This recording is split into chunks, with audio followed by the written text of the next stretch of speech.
The last photo on her phone was taken at 3:12 a.m. She was asleep at 3:12. That's what I can't stop thinking about. That's what wakes me up now every night at the same time, like my body knows something I shouldn't remember. The photo isn't disturbing in any obvious way. It's dim, the lighting soft, and she's lying on her side in bed, one hand curled under her cheek, the way she used to sleep when we lived together. But it feels wrong, like it was taken by someone standing exactly where I had once stood, only I wasn't there. And she hadn't spoken to me in months, and she died the next day I found the phone. When they gave me her things, it was powered off, wrapped in a plastic Ziploc bag with a post-it note that just said, "Recovered bedside." I turned it on in the car, sitting there for what felt like hours with the engine running, not ready to look, but already scrolling. Most of it was normal texts of friends and unsent grocery list screenshots of skincare products, but the photo was the last thing in the camera roll, taken at 3:12 a.m. on the day she died, which makes no sense because the coroner said she had already been dead for at least an hour by then. They said she'd likely passed around 210. No signs of trauma, natural causes, heart failure. I stared at the photo until my vision blurred. The timestamp glowed in the corner, 3:12 a.m., and I zoomed in, hoping maybe it was an old image resaved by mistake, but her hair was shorter in the photo. Just like it was the last time I saw her at the hospital, the week she was discharged, the week she stopped answering my calls. I told myself maybe the phone glitched, maybe the time was wrong, maybe she'd scheduled the photo to be taken somehow. But that didn't explain the angle. It was clearly taken from shoulder height, as if someone was standing beside her bed, someone tall enough to hold it steady, someone close enough to hear her breathe. But there was no one else in the apartment. No one on the lease, no sign of forced entry, no fingerprints other than hers. I sat on that thought for weeks. I didn't show anyone. I didn't even tell my parents. I just kept staring at the photo, trying to spot something out of place, something reflected in her eyes, something in the shadows, anything that would make it make sense. But nothing changed except me. I started hearing things, soft knocks on the walls around 3 a.m., like someone was checking if I was still inside. I started noticing the layout of my apartment felt off, like the hallway curved more than it used to, or the bathroom light took just slightly longer to respond when I flipped the switch. It was like living inside a memory that kept rewriting itself when I wasn't looking. I tried staying up past 312, hoping to catch whatever it was that woke me, but I always drifted off and woke again with that same metallic taste in my mouth, like the air had changed while I slept. One night I dreamt that I was holding her phone, but the screen kept blinking back to the lock screen, no matter what I tapped, and I could hear breathing behind me, but couldn't turn around. When I woke up, the phone was already in my hand, even though I remembered putting it in the kitchen drawer. I told myself I must have gotten up without realizing. I told myself I was stressed. I told myself I missed her. But then I found the second photo. It hadn't been there before. I know that it was taken from the same angle, same room, same sheets, but her eyes were open in this one, just barely, the pupils rolled up like she was somewhere between sleep and awareness, and the timestamp said 3:12 a.m. again. But the photo data said it had been saved at 3:12, 2 nights ago, after she was already buried, after the phone had never left my apartment. That was when I started recording myself sleeping, just audio. I left my phone plugged in and hit record and placed it on the bedside table. I listened back the next day, anxious, heart pounding, expecting silence, but I heard footsteps, soft and slow, around 309. They moved from the hall into my bedroom, stopped near my side of the bed, and then, just before 312, I heard the click of my phone camera. Then the footsteps moved away. I tried to rationalize it. Maybe I sleepwalked. Maybe it was an old recording glitching into the file. Maybe it was all in my head. I deleted the recording. I unplugged her phone. I put it back in the drawer and pushed a chair against it. But when I woke the next morning, the phone was lying on my chest, warm screen lit, no new photos this time. But the calendar app was open, and the date had been marked March 18th, not today's date, next Thursday, I checked the calendar later. There was nothing scheduled, just that. Single dot on March 18th, when the day came I stayed home. I unplugged everything, I taped the windows, I locked every door. And still at exactly 3:12 a.m., the power in the apartment flickered and the hallway light buzzed, and I heard a low sound from the drawer. I sat in bed holding my phone, refusing to look. The sound stopped after 10 minutes. The next morning I checked her phone again. It had taken a new photo. This one was of me sleeping, mouth slightly open, one arm across my chest. The angle was from the foot of the bed. I checked the door cam thinking maybe someone had broken in. The footage cut out between 310 and 315. Just static. The time gap matched. I called a friend, told them I needed help, but they laughed it off, said grief does weird things. I didn't insist. I stopped talking about it. I stopped looking. But the photos kept appearing once a week, always at 312. Always from a different angle. I deleted them all. But the last one 2 nights ago, I couldn't delete the screen. Froze when I tapped it. The photo was of my hallway, empty. But the mirror on the left showed something standing behind the camera. Tall, blurred. Not me, not anyone I know. I shut off the phone. I took it outside. I smashed it with a rock and buried the pieces behind the complex. That night I slept deeply. No sounds, no dreams. But yesterday when I got home, the phone was sitting on my pillow, powered on with one new notification. Photo saved 312 am. I opened it. It was a picture of my door, taken from the inside, but I had locked it before bed. I checked the lock. It was still bolted. I checked the windows, still sealed. I started recording again, desperate for proof. Last night I heard nothing, but this morning there was a recording file saved under a new name, Don't Look Anymore. I played it. It was just breathing, but not mine, slow or wet, like someone with a cold trying to stay quiet. It went on for 7 minutes. At the end, a whisper. You saw it. That's enough.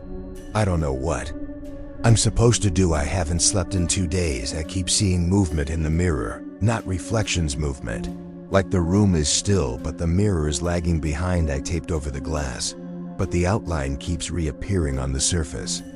Like someone's pressed their hand into it from behind. I think it's her. I think whatever happened to her isn't finished. Maybe it started long before she died. Maybe she saw something and tried to delete it, but the phone kept remembering. Maybe it wasn't just a photo. Maybe it was the moment something broke through. Or maybe she tried to warn me and I didn't listen. Maybe I should have answered her calls. Maybe she was calling for help and I thought it was guilt, and I thought it was just one more conversation I could have later. But now later is gone. Now it's just 312 am. Over and over, and the photos keep coming, and I don't know how it ends. I don't know if it ends. I just know I can't keep doing this. I'm going to try one more thing. I've set every clock in the apartment back by an hour. I've set alarms for 250. I'm going to stay awake. I'm going to sit in the hallway with the lights on and the mirrors covered and the phone sealed in a box with tape. If nothing happens, I'll know I imagined it. But if something changes, if the photo still appears, then I'll know it's real. And if it's real, then maybe I can talk to her. Maybe I can apologize. Maybe I can say goodbye. Or maybe, if she's still there, maybe she's never been alone. Maybe this was never about the photo. Maybe it's about what we ignore, the quiet things, the little slips, the ways reality rewrites itself when we stop paying attention. I think that's where it lives. In the gaps, in the 312s of the world. And if I don't come back after tonight, I just want you to know, I'm sorry I didn't answer when she called. I'm sorry I didn't look sooner.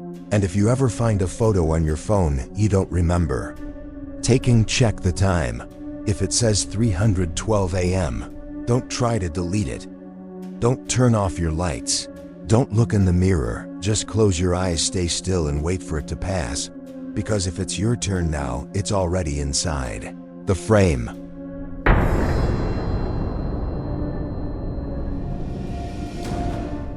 The bulb in the bathroom had always made a low humming sound, barely audible unless the house was completely still, but lately it felt louder, not in volume, but in presence.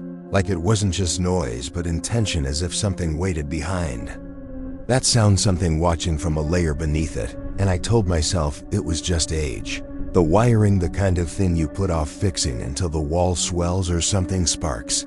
Except the wall never swelled, nothing ever sparked, and still the light kept buzzing no matter how many times I turned it off and on again, even after I replaced the bulb, even after I stood on the sink with a screwdriver and took the entire fixture apart, and still. It buzzed louder in my head when I was alone and not thinking about it, the kind of sound that didn't need ears to be heard, and I'd forgotten when it started, but it wasn't always there. I know that because when I bought the place 3 years ago, the bathroom was quiet, I remember. That specifically because it was the first night I slept here, half the house still boxed up, mattress on the floor, and I had that thought, the kind you don't say out loud, but it flickers anyway. I thought this house is too quiet to be dangerous. And I believed it for a while until the buzz started sometime last winter when the snow was up to the windowsills and I barely left the house, and it was easier to sleep on the couch than climb the stairs, easier to leave the TV on low than sit. With the silence, easier to say nothing than call anyone back, because eventually they stopped calling, and I don't think it was on purpose. I just wore out the space people give you when they don't know what to say, and when you don't say anything either. Eventually, it goes blank, and maybe I wanted it that way, I'm not sure anymore, but I know the buzz didn't come from the bulb. Not really, I know that now because 2 weeks ago, when I knocked a razor off the sink, it clattered behind the baseboard heater, and when I bent to reach for it, my hand fell into nothing straight through the wall, or rather through what I thought was wall, until I pressed my palm flat and felt the drywall flex like a thin layer of fabric, and the heater wasn't attached to anything solid. It was mounted to a false board, and it had always looked a little off, just slightly misaligned with the floor tile. But I hadn't questioned it, because I don't question things that sit still long enough, and when I peeled the heater away from the wall screws, falling loose with almost no resistance, there was no insulation behind it, just a seam. Not even a hidden door, but a poorly taped partition painted over in the same dull cream as the rest of the bathroom, and I don't know how long I stood there staring at it, maybe 10 minutes, maybe 30, my ears full of the buzz, except now it didn't feel like it came from the ceiling. It felt like it came from behind the seam, like the wall itself was vibrating, and I dug my fingers into the corner and pulled, and the drywall gave easily, too easily, like it had been designed to be found eventually, like someone had hoped I'd try, and when the panel tore away, I didn't see wires or pipes or anything that should be behind a bathroom wall. I saw space, a hollow finished space about 7 feet deep, and maybe 9 across, with gray-blue carpeting, a standing lamp buzzing in the corner, and a brown recliner that looked exactly like the one my father used to sit in when I was a kid, the kind of chair that wasn't supposed to be comfortable, but somehow was, in behind it a short bookshelf lined with old magazines, and a digital alarm clock glowing 208, no cord, just glowing red numbers that didn't blink or change, and I didn't go in at first. I just stood there feeling my hands shake, wondering how long this had been here, who put it here, how someone could have built this behind a bathroom without blueprints or signs or seams in the floor plan. And the lamp kept buzzing, and the clock stayed 208, and the chair never moved, but still I couldn't shake the feeling that something had just stood up and walked out before I arrived, something that had been waiting there until the moment I pulled back the wall, and maybe that's what did it. Maybe that's why I finally stepped inside, because it didn't feel like discovery, it felt like interruption, and I wanted to know what I'd interrupted. So I crossed the bathroom floor, stepped through the hollow, and as soon as my foot hit the carpet, the sound changed. The buzz didn't get louder, it just got deeper, like it wasn't a light anymore, but a throat, something humming through its chest. And the air was warmer than the rest of the house, stale, but not old, more like breath trapped too long. And I looked at the bookshelf and recognized one of the magazines. Not just the cover, but the folded corner of the page I used to flip to when I was 13, the one with the guitar ad. And I knew then, without proof, but completely, that this room wasn't just hidden, it was remembered, not mine exactly, but familiar in a way I couldn't disprove. And I sat in the chair, not because I wanted to, but because it felt like I already had, and it sighed under my weight the same way his used to my father's. And the buzzing slowed, or maybe my heart did, and I stared at the clock and waited not for the time to change, but for something to happen, anything, and nothing did until I stood back up and saw the frame on the wall behind me, a picture I hadn't noticed when I entered, a photo of a man facing away, sitting in the same chair in this same room, only where I stood was just an open wall behind him, no bathroom, no me. And I reached up to touch the frame, but it was already warm, as if it had been touched recently. And I left then. I stepped back into the bathroom, heart thudding, limbs numb, light still buzzing above me. Except now I couldn't tell if it was the light or the room behind the wall still humming through me. And I told myself I wouldn't go back in that. I'd board it up or seal it or pretend I never saw it. But I didn't do any of those things. I just left it open, and that night I couldn't sleep, not on the couch, not upstairs. I kept seeing that clock, 208, like it was waiting to resume if I just sat down again, like time itself had held its breath. And the next morning I opened the door to the bathroom, and something had changed. The air felt used. The chair was slightly turned toward the wall, like it had pivoted in the night. And the magazine I'd recognized was now open to the exact page I remembered folding back in 2004, and I swear the crease looked fresh. And I didn't go in, not that day, not the next, but I kept the door open, and every morning something small shifted. The chair angled a little more, the clock slightly dimmer, the lamp buzzing lower, like a tone dropping under a whisper. And by the fifth day, I noticed something worse. The mirror above the sink no longer reflected the room behind the wall. It reflected the normal bathroom. Untouched, solid, like nothing had been removed, like no space existed back there at all. But when I turned around, it was still open, still furnished, and I realized then that this room didn't want to be remembered. It wanted to be resumed, like someone had left in the middle of a life, and I'd stepped into its absence. And now it was rehearsing itself back into the house, 1 minute at a time, and I started sleeping on the bathroom floor, not because I was afraid it would disappear, but because I was afraid it wouldn't. And the closer I stayed to it, the less anxious I felt, the more complete, like the buzz wasn't noise, but instruction. And I began to notice other things too. When I woke, my arms would be positioned the same way they used to be when I'd fall asleep watching TV with my dad, hands curled on my chest, neck slightly turned. And once I woke with a remote in my hand, but there's no TV in the bathroom. And yesterday, I swear to you, I heard breathing from inside the wall. Not loud, not threatening, just tired, like someone had fallen asleep, sitting up, and exhaled without knowing. And today I did something I promised myself I wouldn't.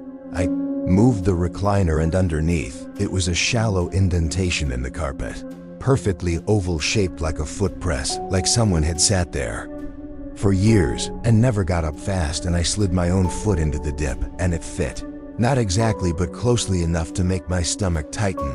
And now the light above me buzzes in sync with the lamp in the room, like two machines harmonizing after years of running separately. And I can't remember what the original bathroom looked like before I opened the wall. I can't remember what time the clock in the kitchen stopped working, or when my phone died and wouldn't turn back on, or why there's mail in the kitchen with a postmark I don't recognize. But I do remember sitting in a chair just like this one in a house like this one years ago, watching a man fall asleep in front of a muted TV. And I remember thinking one day, I'll grow up and forget this. And now I'm grown up and I've forgotten everything except this room and the feeling of returning to something that shouldn't exist, but does. And the way the clock still says 208, and the way the mirror won't reflect what's real, and how the chair feels warmer every day, and how the buzz isn't bothering me anymore, not even a little, and how I think I know what the room is now.